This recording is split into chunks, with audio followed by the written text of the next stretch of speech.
Hello friends, आइए दोस्तों मैं आपको दिखाता हूँ दिल्ली का लाल किला रेड फोर्ट। ये है रेड फोर्ट। यहाँ पे बहुत सारे लोग आते हैं और ऐसे ऐसे फ़ोटो निकालते हैं। देखिए यहाँ पे एक शो होने वाला है जो कि स्टार्ट होने वाला है 4 मिनट्स में। ये देखिए बहुत ही ज़बरदस्त है दोस्तों, आप देख सकते हैं। Hello friends, welcome to my first blog.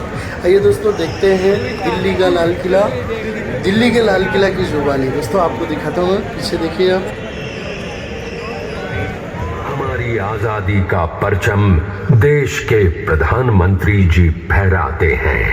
ये लाल कोट, ये रेड फोर्ट, ये सुर्ख दुर्ग आज केवल दिल्ली ही नहीं पूरे भारत का प्रतीक बन चुका है। सदियों से लाल किला भारत की प्रभुता का, संपन्नता का, सहिष्णुता का और कई कई संघर्षों का द्योतक रहा है। आज ये लाल किला खुद एक पृष्ठभूमि बनने जा रहा है जिस पर आप देखेंगे भारत की महायात्रा गाथा और सुनेंगे हमारी प्यारी भारत माता, हमारी मातृभूमि की कहानी। तो भाइयों और बहनों, बच्चों और सम्मानित बुजुर्गों, तैयार हो जाइए कई हजारों सालों की एक लंबी यात्रा पर चलने के लिए। प्रस्तुत है मातृभूमि।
सोच रहे हैं आप? लाल किला और सुनहरी दीवार, और क्यों नहीं पत्थर की दीवार, पर हूं तो इसी देश की मिट्टी से बनी, इसी भारत भूमि से उपजी। यही तो मेरी मातृभूमि है। और आज जब पूरा भारत एक सुनहरे कल और अमृतकाल की तरफ बढ़ रहा है, तो मैं कैसे पीछे छूट सकती हूँ? आप सोच रहे होंगे एक दीवार बोल कैसे सकती है? दीवारों के तो कान होते हैं बस। पर सच ये है कि आज मेरे देश के हर उस शख्स को आवाज मिली है जो अब तक सिर्फ सुनने को मजबूर थे, मेरी जैसी गूंगी दीवार को भी।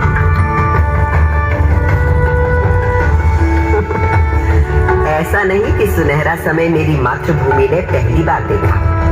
मेरा भारत तो हमेशा से सोने की चिड़िया कहलाता था और एक के बाद एक कई स्वर्णिम काल देखता रहा है।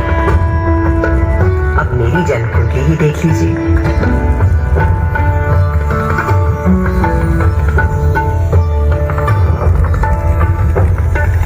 जिस सुनहरे समय में मेरा जन्म हुआ था, उस वक्त मेरे आसपास छेनी, हथौड़ी, संग तराशू, पत्थर कटों की ठक ठक ताल थी और संत कवियों के शहद से सुर उस रसधार को बहाने वाले पूरे भारत भर से अनेकों कवि थे। इन भक्त कवियों में कोई हिंदू था, कोई मुसलमान, कोई सूफी, कोई शाक्त, कोई शैव, कोई वैष्णव। सबके आराध्य अलग अलग थे, भाषा अलग, और सबकी भक्ति में एक ही परमात्मा, एक ही ब्रह्म, एक ही ओंकार के दर्शन सारे देश को हो रहे थे।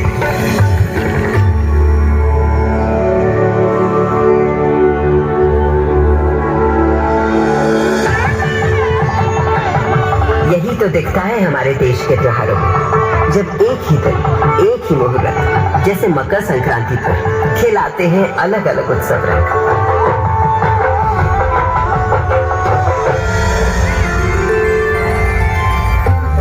इस लाल किले को बनवाया था मुगल शहंशाह शाहजहां ने। बलुए पत्थरों से मुझे गढ़ा गया था और इस मजबूती से कि 400 साल बाद आज भी मुझे हिलाना नामुमकिन है।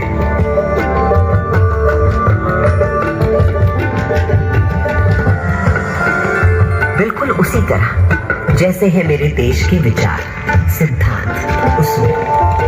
असल में भारत सिर्फ एक देश नहीं है, भारत नाम है एक सोच। मुझे बनाने वाले मुगल तो हिंदुस्तान में मेहमान बनकर आए थे, पर फिर यहीं के होकर रह गए। भारत ने तो हमेशा हर विश्वास, हर विचार के लोगों को अपना समझकर अपनाया है और कहा है अतिथि देवो भव। मगर उससे भी बहुत पहले भारत ने कई स्वर्णिम युग देखे थे, जैसे था हमारे देश का वैदिक युग।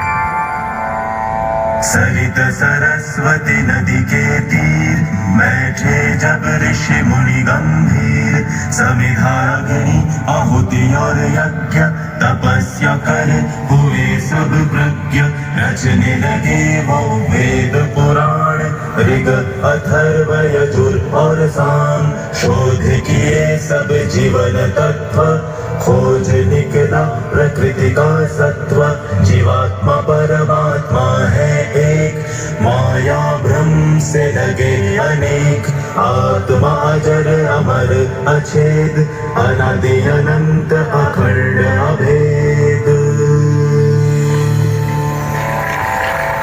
वेदों को रचने वाले इन ऋषियों ने दुनिया को जीवात्मा, आत्मा, परमात्मा की जिस एक की बात हमें सिखाई, उसी को श्री कृष्ण ने धर्म क्षेत्र कुरुक्षेत्र की युद्ध भूमि में अर्जुन को सुनाया था। जैसे पुराने कपड़ों को उतारकर मनुष्य नए कपड़े पहन लेता है, उसी प्रकार आत्मा भी पुराने शरीर को त्याग कर नया शरीर धारण करती है। इस आत्मा को ना तो शस्त्र काट सकता है और ना आग इसे जला सकती है, ना इसे पानी भिगा सकता है और ना ही हवा उसे सुखा सकती है। तब से आज तक आत्मा की संस्कृति ही भारतीय संस्कृति की आत्मा है और ओम की ध्वनि उस परम ब्रह्म का स्वरूप।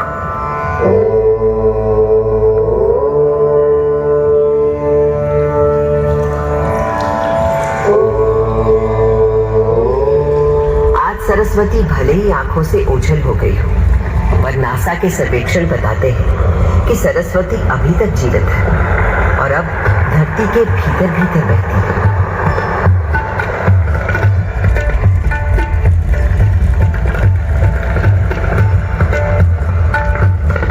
मगर मेरे देश की शुरुआत तो उस वैदिक युग से भी पहले की है।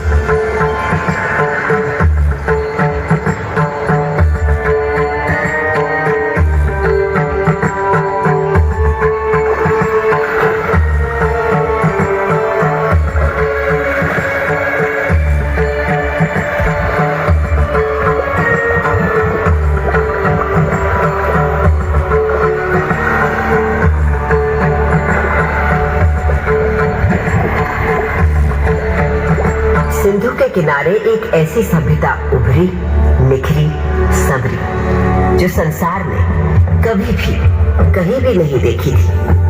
उस वक्त के हमारे शहर थे smart intelligent cities. This was a wonder called India.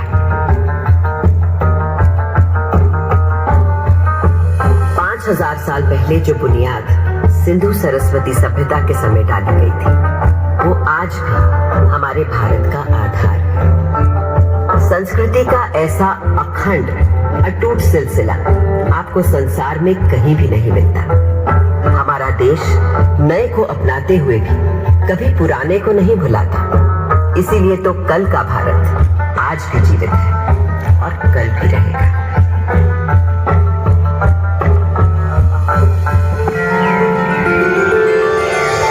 एक और बड़ी विशेषता है मेरे भारत की, सत्य की खोज।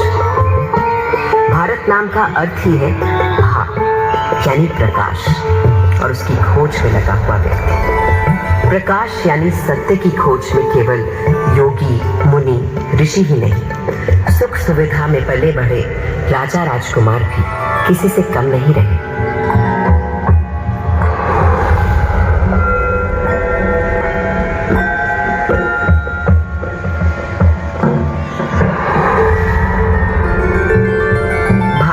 दार्शनिक मनीषियों, गुरुओं ने जो आध्यात्मिक मार्ग दिखाया था, उसी को ठोस रूप दिया भारत भर में फैले तमाम राज्यों, साम्राज्यों ने।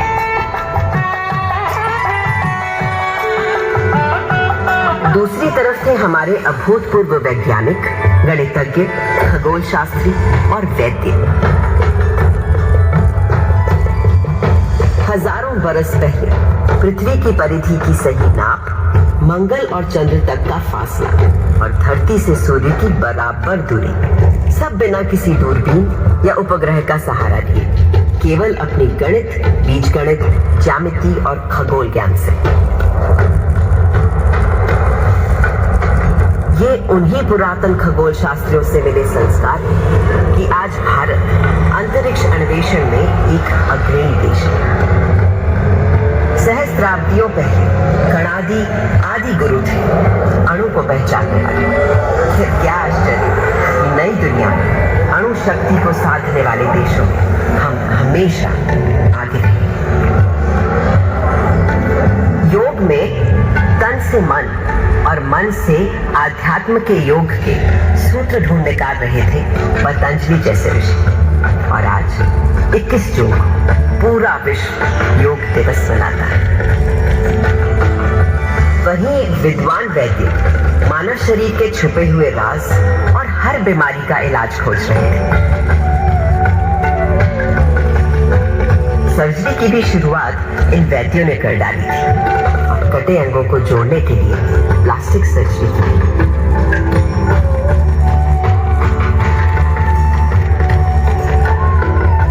भारतीय वैद्यों से मिली प्रेरणा ही तो है कि कोविड आने पर आत्मनिर्भर भारत ने कुछ ही महीनों में खुद बीमारी का टीका बनाकर 1 साल के अंदर टीके लगा डाले। ये दवा हमने दुनिया के और देशों को भी दी, क्योंकि मेरे देश का हमेशा से मानना रहा है वसुधैव कुटुंबकम, सारा संसार हमारा परिवार, वन वर्ल्ड वन फैमिली।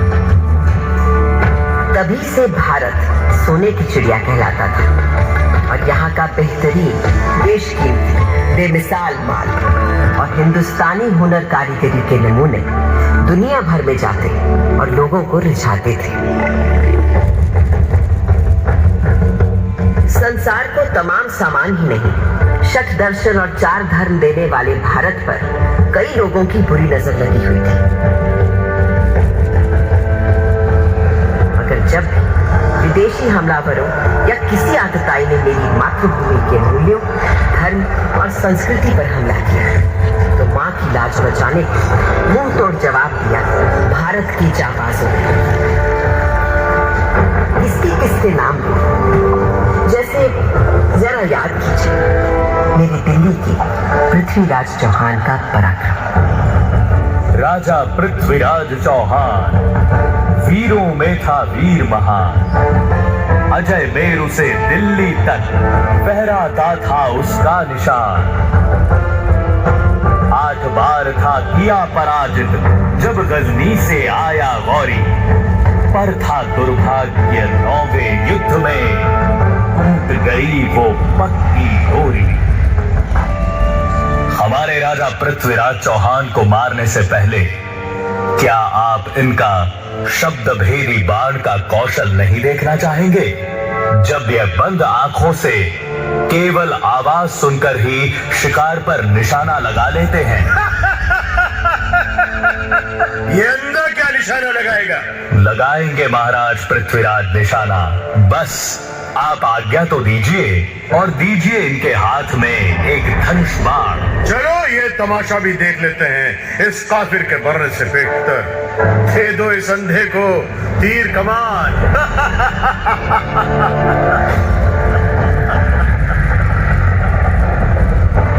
चार बास 24 गज अंगुल अष्ट प्रमाण। दाऊ पर सुल्तान है मत चूक्यो चौहान।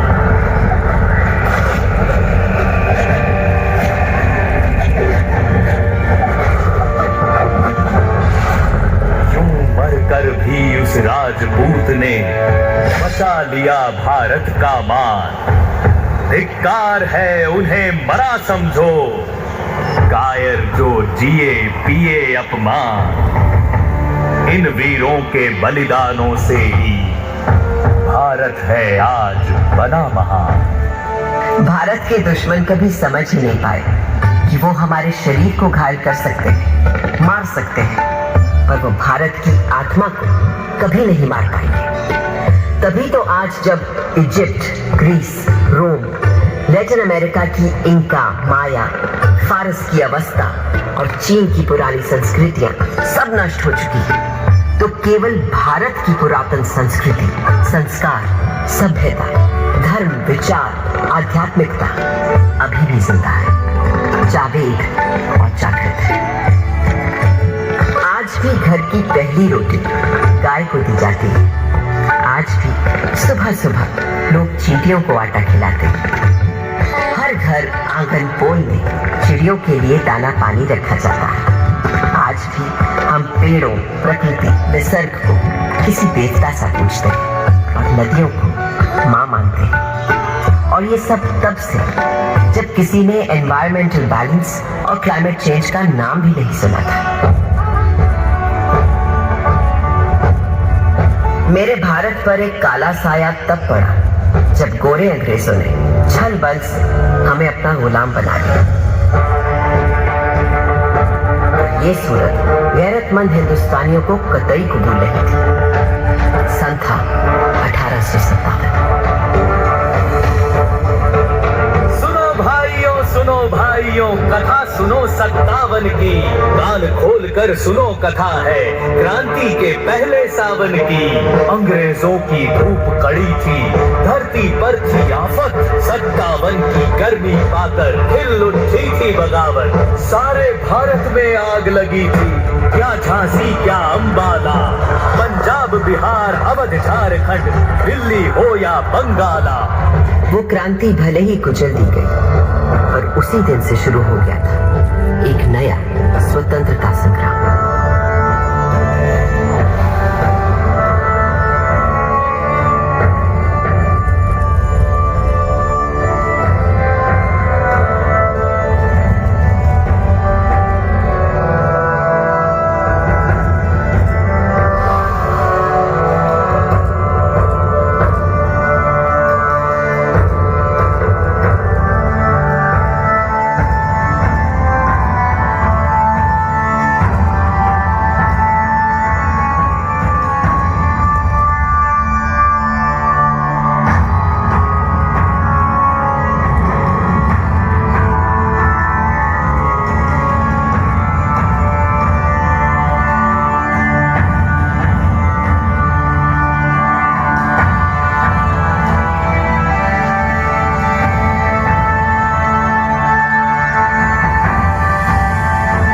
साल लंबी जंगे आजादी के बाद जब मेरे भारत ने 15 अगस्त 1947 को स्वतंत्रता पाई, तो उस दिन सदियों की गुलामी के बाद मेरे लाल किले पर भी आजाद भारत का परचम लहराया गया था। उस दिन से आज तक देश के 14 प्रधानमंत्री हर वर्ष स्वतंत्रता दिवस को यहाँ आते हैं और जब देश का गौरवशाली तिरंगा फहराते हैं तो मैं गर्व से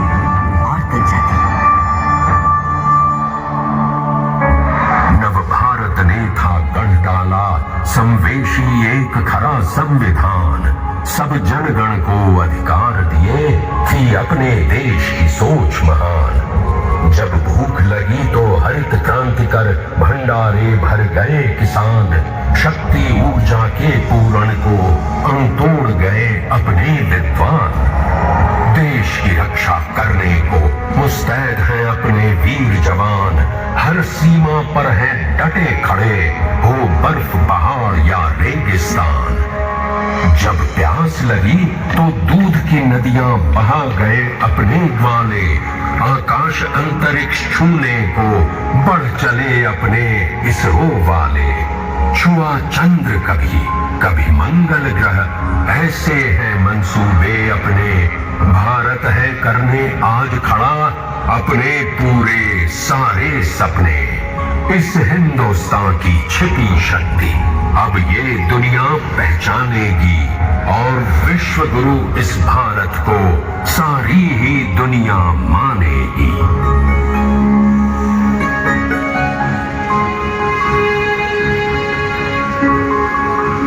400 सालों में मैंने बहुत कुछ बदलते देखा है, पर जिस तेजी से अपने देश में बदलाव आज मैं देख रही हूँ वो अद्भुत है, अद्वितीय है। और मुझे विश्वास है भारत एक ऐसा उन्नत, विकसित, उज्ज्वलित भारत होगा जिसे शायद मैं भी पहचान नहीं पाऊंगी।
जन्म हो फिर मेरा, फिर तेरी कोख से मैं जन्म।